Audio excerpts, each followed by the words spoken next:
హైదరాబాద్ లో కన్సల్టేషన్ మరియు 3,500 రూపాయల colour Doppler test Avis hospitals లో ఉచితంగా పొందండి. నమస్తే రమగారు. నమస్తే జయ.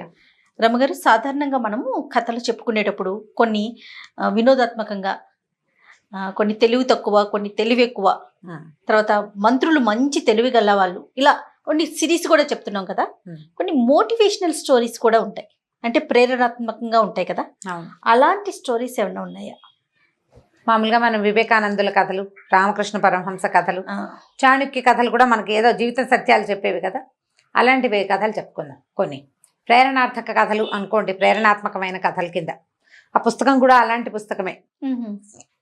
ఇది పూర్వమట ఒక రాజ్యంలో ఒక పగటి వేషగాడు ఉండేవాడు. పగటి వేషగాడు అంటే డ్రామా వేషం వేసుకుంటాడనమాట. అయితే ఇతను ఏంటంటే ఏ వేషం వేస్తే దాంట్లో ఇమిడిపోయేవాడు, ఆ క్యారెక్టర్ లాగానే ప్రవర్తించేవాడు. తాత్కాలికంగా వేసుకోవటం కాదు, దాంట్లో మమేకం అయిపోయేవాడు అనమాట, జీవించేసేవాడు. అలాంటి వాడు ఒకడు ఉండేవాడు. అయితే ఒకసారి రాజుగారి దగ్గర ఇలాంటి డిస్కషన్ వచ్చింది. ఇతను పగటి వేషాలు బాగా వేస్తాడంటే ఈయన ఏమన్నాడు, మామూలు వేషాలకి ఏముంది, సర్వసంగ పరిత్యాగి వేషం వేయి, నేను చూస్తాను నువ్వు ఎలా జీవిస్తావో అన్నాడు.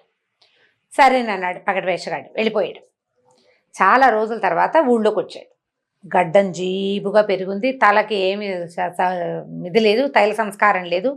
ఒక పాత బట్ట ఏదో సాధువు వేషంలో ఊళ్ళోకి ప్రవేశించాడు. అతను చూడంగానే అతని వేషము అంతా సాధారణంగా అంటే సాధువులాగానే కనపడుతున్నాడు.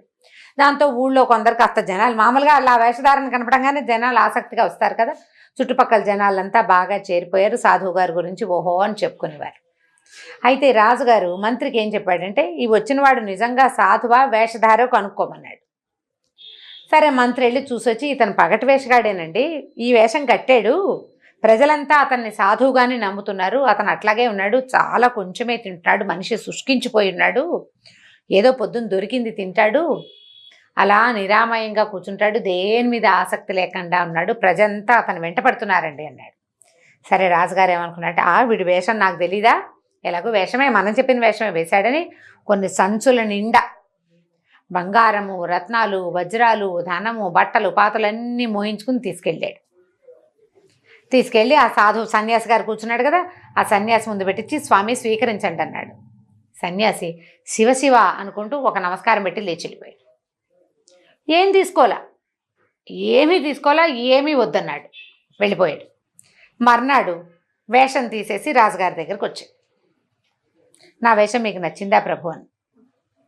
అయితే ఏమిటో, నేను నీకు చూపించినవన్నీ తీసుకెళ్ళడానికి వచ్చావా అన్నాడు. అవెందుకు ప్రభు, మీకు తోచిన బహుమతి ఏదో ఒకటి ఇప్పించండి అనేసరికల్ రాజన్న, నీకేం తెలివి తక్కువ, నేను అన్ని వస్తువులు తెచ్చానా, నువ్వు అవే తీసుకుంటే సరిపోయేది కదా అంటే, అలా ఎలా తీసుకుంటాను ప్రభు, నిన్న నేను వేసిన వేషం సర్వసంగ పరిత్యాగ వేషం, అవి తీసుకుంటే నా వేషానికి న్యాయం చేసినట్టు కాదుగా. నేను ఇప్పుడు నువ్వు ఇన్ని తెచ్చావు, అవన్నీ తేతే నేను తీసుకుంటే నేనేం సర్వసంగ పరిత్యాగిని, ఇంకా సరసంగము లేదు, పరిత్యాగము లేదు, వదిలిపెట్టిన లక్షణం లేదు కదా. నేనున్న వేషానికి నేను ఎలా ప్రవర్తించాలో నేను అలాగే ప్రవర్తిస్తా, లేకపోతే జగన్మాత ఒప్పదు, ఆమెకు కోపం వస్తుంది. సరసంగ పరిత్యాగం అంటే అన్నీ వదిలేయాలి, వస్తువులు తీసుకుంటే నా పాత్రకి న్యాయం అవ్వదు, నేను ధరించిన వేషానికి న్యాయం చేయాలి నేను, అది తప్పితే జగన్మాత కోపిస్తుంది నా మీద, ఆమె అనుగ్రహం వల్లే నేను ఇట్లా వేషం కట్టగలుగుతున్నాను అన్నాడు. రాజుగారు చిత్తైపోయాడు, నిజమే కదా అనుకున్నాడు. ఏదో కొంత బహుమతి ఇచ్చాడు, బహుమతి తీసుకుని వెళ్ళిపోయాడు. కొంతకాలం గడిచింది. మళ్ళీ ఓసారి పగటి వేషగాడు రాజును చూడబోయాడు. రాజు అన్నాడు, రాబోయ్, లాస్ట్ టైం నువ్వు సరసంగ పరిత్యాగ వేషం కట్టావు, ఈసారి సింహం వేషం కట్టు, నువ్వు సింహంలాగా మారిపోవాలి నువ్వు అన్నాడు. అనేసరికల్లా ఇతను అన్నాడు, బాబు, సింహం అంటే క్రూర జంతువు కదండి, నేను అందులోంచి బయటికి రాను, నేను క్రూరంగా మారిపోతాను, ఏవైనా ప్రమాదాలు వస్తాయి, ఏదైనా ప్రమాదమైనా నా తప్పు లేదని మీరు గ్రహించాలి, నేను ఒక పాత్ర ధరిస్తే అందులోనే ఉంటాను, లీనమైపోతాను, నేను వేషం తీసేదాకా నేను అందులోనే ఉంటా, ఏ ప్రమాదమైనా నా తప్పు లేదని మీరు ఒప్పుకుంటానని అభయం ఇస్తే కనుక నేను చేస్తానండి అన్నాడు. సరే, రాజు ఒప్పుకున్నాడు, నేను కాపాడుకుంటాలే, నేను జాగ్రత్త పడతాలే అన్నాడు. సింహం వేషం ధరించాడు పగటి వేషగాడు. సింహం వేషంతో సభా మధ్యలోకి వచ్చి కూర్చున్నాడు. అందరూ శభాష్ అన్నారు. రాజుగారు ఆశ్చర్యపోయాడు. అచ్చు సింహంలాగానే ఉన్నావు, భలే బాగా వేసావు వేషం అని. ఇంతలో రాజుగారి అబ్బాయి ఒక 5-6 ఏళ్ల పిల్లాడు ఇంత కర్ర పట్టుకుని బాల ఆడుకుంటూ లోపలికి వచ్చాడు. ఆ వచ్చిన వాడు ఏం చేశాడు, అటు వస్తూ వస్తూ సింహాన్ని, సభ మధ్యలో ఉన్న సింహాన్ని చేతిలో ఉన్న కర్ర పెట్టి కొట్టాడు. పిల్లలు చేస్తారు చూడు అలాంటి పనులు. కొట్టేసరికల్లా సింహం కర్రమని గర్జించటం ఏమిటి, పంజా విసిరేసింది. వీడు వేసుకున్న వేషం ఏంటి, మొహానికి సింహం ఇది పెట్టుకున్నాడు, కాళ్ళకి ముందు కాళ్ళకి వెనకాళ్ళకి ఉండేలాగానే కాళ్ళు చేతులకి తొడుగులు తొడుక్కున్నాడు. ముందు చెయ్యి ఇట్లా ముందు కాళ్ళు విసరటం అంటే చెయ్యి విసరటమే కదా. ఈ కుడి చెయ్యి తగిలేసరికల్లా ఈ పంజా ఉన్న పదునుకి పిల్లాడికి ఎక్కడో తగలరాని చాటో తగిలి రాజకుమారుడు మరణించాడు. జనాలు హాహాకారాలు చేశారు. పిల్లాడు కాస్త మరణించాడు. అయ్యో నేను ఎంత పని చేశాను, వాడు చెప్పినా కూడా నేను అనవసరంగా క్రూర జంతువు వేషం వేయించానని కుమిలిపోయాడు రాజు. మర్నాడు పొద్దున్న వేషం తీసేసి వచ్చాడు వేషగాడు. అయ్యో ప్రభు చూడండి ఎంత పని అయిందో, నేను వద్దన్నాను, మీరు వినలేదు, మీరు నాకు అభయం ఇచ్చారు కాబట్టి నన్ను క్షమించాలి మీరు అన్నాడు. రాజుకి చాలా కష్టంగా ఉంది. తన కొడుకుని చంపిన వాడిని వదిలేయటమా అనిపిస్తోంది, కానీ అభయం ఇచ్చాడు, తప్పదు. చాలా కష్టంగా ఉండి ఆయనకి అన్నం కూడా తినబుద్ధి కాలేదు. అలా 2-3 రోజులు గడిచింది, 4 రోజులు గడిచి దిగులుగా ఉండేవాడు. పిల్లాడి చావుకి తను కారణమయ్యానని, మరణానికి ప్రతిక్రియ చేయలేకపోయానని. రాజుకు సహజంగా రాజులు ఏంటంటే ఏదైనా చిన్న తేడా వస్తే ప్రతిక్రియ చేయాలి, వాళ్ళ గుణం అది. దాంతో చాలా దిగులు పడిపోయాడు. అయితే ఈయనకి ఒళ్ళు పట్టడానికి ఒక క్షురకుడు ఒకతను ఉండేవాడు. ఆయనకి అతనితో చిన్నప్పటి నుంచి స్నేహం, వాడు బాగా క్లోజ్. ఏమన్నాడంటే, ప్రభు ఇందులో ఆలోచించడానికి ఏముంది, ఇతన్ని మన సహగమనం చేసే భార్య వేషం వేయమనండి, భర్తతోటి సహగమనం చేసే భార్య వేషం వేయించండి. వీడు సహగమనానికి వెళ్ళిపోతాడు, జీవిస్తాడు కదా, వాడు తగలబడిపోయేందుకు ఒక గట్టి ఏర్పాటు చేయండి. మీరు చంపినట్టు కాదు, చంపనట్టు కాదు, పగ తీరుతుంది, రాజకుమారుడి మరణానికి ప్రతిక్రియ కూడా జరుగుతుందని మంగలి సలహా చెప్పాడు ఈయనకి. సరే రాజుగారు ఏం చేశాడు, 4 రోజులు పోయాక అతన్ని పిలిపించారు. కొద్దిగా ఇది మర్చిపోయాక, జనం కూడా మర్చిపోవాలి చూడు, అయ్యాక పిలిపించారు. పిలిపించి సతీ సహగమనం చేసే సతిగా మారు, నువ్వు ఆ సతి వేషం వెయ్యి, నువ్వు ఎలా చేస్తావో చూస్తానన్నాడు. సరేనని వెళ్ళిపోయాడు పగటి వేషగాడు. ఒక 10-15 రోజుల తర్వాత ఊళ్ళో ఒక అనాథ శవం ఉంది, ఎవరు లేరు అతనికి. ఆ అనాథ శవానికి భార్య వేషం వేసాడు ఇతను. ఆ శవం దగ్గర కూర్చుని ఏడవటం మొదలుపెట్టాడు, స్త్రీ వేషం వేసుకుని. దాంతో జనమంతా అయ్యో గగ్గోలు అయిపోతారు, అయ్యో పాపం ఏడుస్తుంది, ఎంత గోడుకోడును ఏడుస్తుంది పాపం అని చెప్పి చుట్టుపక్కల వాళ్ళు కొద్దిగా సహాయం చేశారు. అనాథ శవం కదా, ఎవరో ఒకళ్ళు సహాయం చేద్దామని. సరే ఈ అనాథ శవంతో పాటు నా భర్తతో పాటు నేను తగలబడిపోతాను బాబు, నన్ను కూడా పాడెక్కించండి అని అడిగాడు. జనం సరేనన్నారు. ఆ శవాన్ని మోసుకుపోయారు. శవం వెనకాల ఏడుస్తూ ఈ పగటి వేషగాడు కూడా స్త్రీ వేషంతో వెళ్ళిపోయాడు. కాటికి చేరారు, శ్మశానానికి చేరాలి కదా, చితి పేర్చారు. ఈ లోపల రాజుగారు ఏం చేశాడు, ఇది జరిగిందంతా తెలుసుకుని కాటి కాపరికి ఏం చెప్పారంటే, వీడు శవం చితి మీదకి ఈ అబ్బాయిని కూడా పగటి వేషగాడిని కూడా ఎక్కిస్తారు, పుల్లలు ఎక్కువ పెట్టు, వాడు దిక్కండా చూసుకో అని చెప్పారు. చెప్పేసరికల్లా సరే బోళ్ళంత పెద్ద చితి పేర్చారు. ఈ అనాథ ప్రేతాన్ని దాని మీద ఎక్కించారు.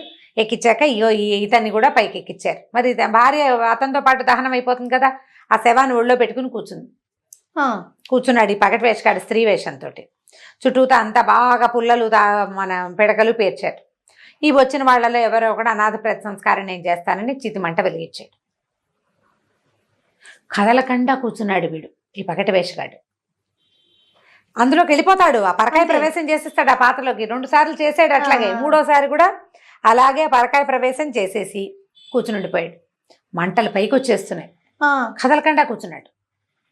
ఇదంతా చూస్తున్న దేవతల్లో అమ్మవారికి వీడి మీద కరుణ వచ్చింది. వీడు ఎంత పాత్ర పిచ్చి వీడికి అంటే, దాన్నే ఒక తపస్సుగా భావించి చేస్తున్నాడు. వేషం కట్టడమే ఒక తపస్సు వాడికి.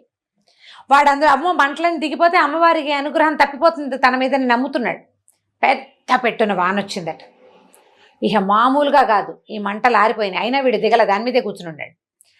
ఆ వచ్చిన వానకి ఊళ్ళో అన్ని చెరువులు జలాశయాలు పొంగి, ఆ పక్కనే ఉన్న నదికి పెద్ద వరద వచ్చి మొత్తం ఈ చితిమంట ఈ శ్మశానంలో ఉన్నవన్నీ కొట్టుకుపోయినాయి. వాటితో పాటు ఈ పగటి వేషగాడు కూడా కొట్టుకుపోయాడు. ఇంత పెద్ద వాన వచ్చింది, ఏరుగు వచ్చింది, నదికి వరద వచ్చింది, కొట్టుకుపోయింది, కాబట్టి వీడు పోయాడు అనుకున్నారు.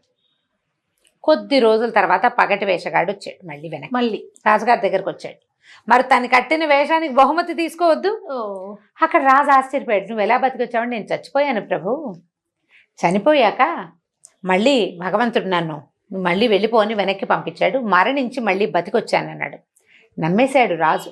ఎందుకంటే మంటల్లో జ్వాజ్వల్యమానంగా వెలుగుతున్న మంటల్లో వీడు కూర్చుని ఉండటం ఆఖరిసారిగా అందరూ చూశారు. తర్వాత కొట్టుకుపోయింది. వాడు కాలేపోయింటాడు లేదా కొట్టుకుపోయింటాడు, చచ్చిపోవడానికి ఎక్కువ అవకాశం ఉంది. రాజుగారు అన్నాడు, అదేమిటి నువ్వు స్వర్గానికి వెళ్ళొచ్చావా అంటే, అవునండి స్వర్గానికి వెళ్ళొచ్చాడు. మా తాత తండ్రులు అందరినీ చూసావా, బాగున్నారా? ఎందుకు బాగులేదండి, బ్రహ్మాండంగా ఉన్నారు. కాకపోతే వాళ్ళందరికీ జుట్లును గోళ్ళు పెరిగిపోయినాయి. మీ ఆస్థాన క్షురకుడు ఉన్నాడు కదా, మీ ఫేవరెట్ మంగలి, వాడిని కనుక పంపిస్తే క్షురకర్మ చేయించుకుంటామని అన్నారండి పెద్దవాళ్ళంతాను. అందరికీ జుట్లు పాపం పెద్ద పెద్ద జుట్లు అయిపోయినాయి, దురదలు అవి పుట్టి బాధపడుతున్నారు, గోళ్ళు కూడా పెరిగిపోయినాయి అని చెప్పాడు. చెప్పేశారు కల్లా వెంటనే, ఒరే ఎవర్రా అక్కడ, మన క్షురకుడిని బట్టరండి, వాడు తల తెగ్గొస్తే వాడు స్వర్గానికి వెళ్ళిపోతాడు, మా తాతకి తండ్రికి హెయిర్ కట్ చేస్తాడు అన్నాడు రాజు. అనేసరికల్లా కంగారు పడిపోయాడు మంగలి. ఓరు నాయనో అని ఈ పగటి వేషగాడి కాళ్ళు పట్టుకున్నాడు. నన్ను క్షమించు, నా కుటుంబం అంతా నా మీదే ఆధారపడి ఉంది, దయచేసి నా ప్రాణభిక్ష పెట్టమంటే, మరి నేను నీకేం అన్యాయం చేశానని నా మరణానికి నువ్వు ఇది చేసావు? నీ సలహా వల్లే కదా రాజు నన్ను ఆ వేషం వేయించాడు అనేసరికల్లా అక్కడి నుంచి కాళ్ళు పట్టుకున్నాడు క్షురకుడు. బాబు నన్ను వదిలేమని. అప్పుడు ఇతను రాజుకు చెప్పాడనమాట, నేను మరణించలేదు, జగన్మాత అనుగ్రహం వల్ల ఆ రోజు వచ్చిన వానలో కొట్టుకుపోయాను ప్రభు. నేను మరణం వచ్చినా కూడా వేషం మానను. నేను ఎవరి కోసం వేషం వేశానో వాళ్ళు శభాష్ అనేదాకా నేను అందులోంచి బయటికి రాను. మరణం కూడా నన్ను అందులోంచి తేలేదు, ఇలా వేయటమే. నేను అదే జగన్మాత యొక్క కరుణ. నేను ఇంతకు ముందు వేసిన 2 వేషాలు కూడా అంటే నువ్వు చూసినవి, నేను ఎన్నో వేషాలు వేసా. నువ్వు చూసిన 2 వేషాల్లో కూడా నేను నా పాత్రలోంచి బయటికి రాలా. పాత్రలోంచి బయటికి రాను. నేను చేసిన ఏదైనా సరే పూర్తిగా చేయటం వల్లే భగవంతుడి కరుణ, అమ్మవారి కరుణ నా మీద ఉంది అని చెప్పి నమస్కారం పెట్టి రాజుగారు ఇచ్చిన బహుమతులు పుచ్చుకొని వెళ్ళిపోయాడు. ఇప్పుడు ఈ కథ అంతా విన్నామా? ఇందులో ఉన్న ప్రేరణాత్మకత ఏమిటి అని అడుగుతావు నెక్స్ట్ క్వశ్చన్. అదే భగవంతుడు ప్రతి వ్యక్తికి ఒక పాత్ర ఇచ్చాడు భూమి మీద. అవును. మొదట కూతురు పాత్ర ఇచ్చాడు మనకి, తర్వాత భార్య పాత్ర ఇచ్చాడు, తర్వాత తల్లి పాత్ర ఇచ్చాడు, అత్తగారి పాత్ర కూడా ఇస్తాడు, అమ్మమ్మదో నాయనమ్మదో 2 పాత్రలునో ఇస్తాడు. ప్రతి పాత్రకి న్యాయం చెయ్యాలి, దానికోసమే పని చేయాలి మనం. అంతే. తల్లిగా ఉన్నప్పుడు ఆ నిబద్ధత గనక నీకు ఉంటే పాత్ర పోషణ పర్ఫెక్ట్గా అవుతుంది. భగవంతుడిని ఎక్కడా నువ్వు వెతకక్కర్లా, ఇక్కడే నీకు భగవంతుడు కనిపిస్తాడు. అమ్మవారి కరుణ మన మీద ఉండాలంటే నీ పాత్ర నువ్వు సరిగ్గా పోషించు. వీటితో పాటు మనం ఉద్యోగాలు చేస్తాం, విద్యార్థులుగా ఉన్నప్పుడు విద్యార్థి పాత్ర, ఉపాధ్యాయులుగా వెళ్ళినప్పుడు ఉపాధ్యాయుల పాత్ర. ప్రతి పాత్ర దొరుకుతూనే ఉంటుందా, మనకు అవకాశాలు ఇస్తూనే ఉంటాడా భగవంతుడు. ఇచ్చిన అవకాశాన్ని పూర్తిగా సద్వినియోగం చేసుకో, దానికి పూర్తి న్యాయం చెయ్యి. నువ్వు తీసుకున్న ప్రతి విషయానికి పూర్తిగా న్యాయం చేసే నిబద్ధత వ్యక్తులు కలిగి ఉండాలి అని చెప్పడం కోసమే ఈ కథ చెప్పబడింది. చిన్న చిన్న పాత్రల నుంచి పెద్ద పాత్రల వరకు. ఇప్పుడు ఒకళ్ళకి సహాయం చేయడానికి వెళ్ళాం, ఏదో వాళ్ళ ఇంట్లో పనికి హెల్ప్ చేయడానికి వెళ్ళినప్పుడు మ్యాక్సిమం ఎక్స్టెంట్ పని చేయాలి. ఒకళ్ళు నిన్ను సలహా అడిగారు, నువ్వు ఇప్పుడు మిత్రుడి పాత్ర పోషిస్తున్నావు, ఫుల్ఫిల్డ్గా చెయ్యి, పూర్తిగా చెయ్యి. అట్లా ప్రతి పాత్రకి న్యాయం చేయాలి. అంతే. అద్భుతమైన కథ అండి. చాలా చాలా బాగుంది రమ్మగారు. రైట్. నమస్తే అండి. నమస్తే జయ.